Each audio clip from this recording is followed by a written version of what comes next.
Mungkin pernah muncul di benak kita, kenapa manusia mempercayai Tuhan dan mengklaim punya pengetahuan tentang apa yang tidak terlihat. Dari mana asal pengetahuan ini jika tidak dapat dilihat ataupun didengar? Apakah tertanam begitu saja di dalam otak kita? Bagaimana dengan pengetahuan yang lain? Apakah memang ada pengetahuan-pengetahuan yang sudah tertanam di dalam otak kita sejak lahir? Ataukah pada awalnya otak kita benar-benar kosong hingga nantinya kita mengisinya dengan pengalaman kita?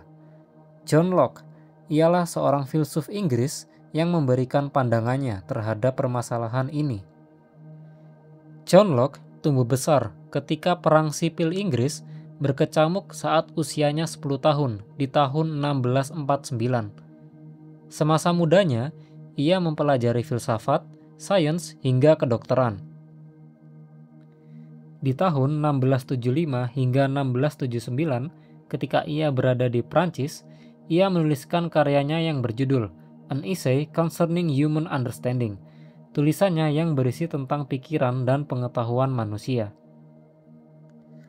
Pada masa ini, secara umum dipercayai bahwa manusia memiliki yang disebut innate ideas, ide-ide yang menjadi cikal bakal tercapainya pengetahuan tentang suatu hal tanpa perlu merasakannya atau mengalaminya melalui panca indera. Barangkali memang tidak semua hal, tetapi beberapa hal yang dianggap fundamental memanglah tertanam pada diri manusia, tepatnya pikiran manusia.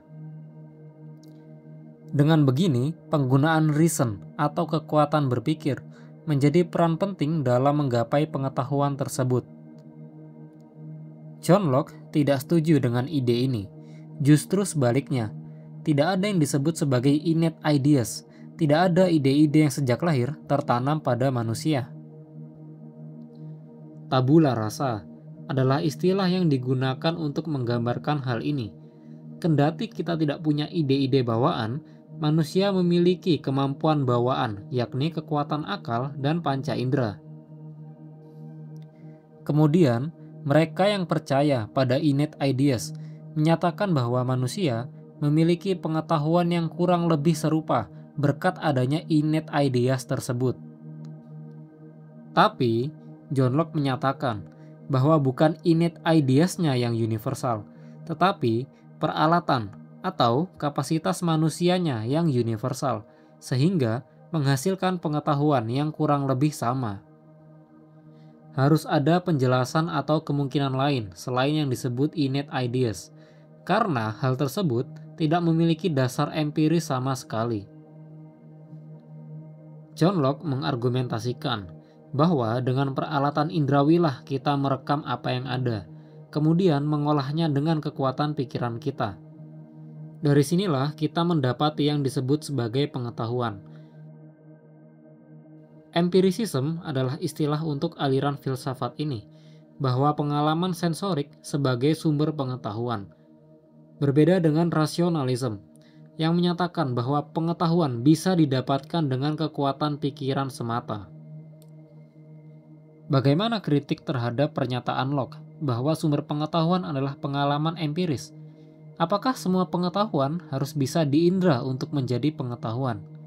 Bagaimana dengan matematika yang lebih bersifat abstrak? Bukankah sebagian besarnya hanya dapat dicapai melalui kekuatan akal? Apakah matematika bukan pengetahuan? Selain pandangannya terhadap pikiran dan pengetahuan manusia, Locke juga menulis tentang politik, terutama peristiwa Perang Sipil yang menjadi referensi fundamentalnya.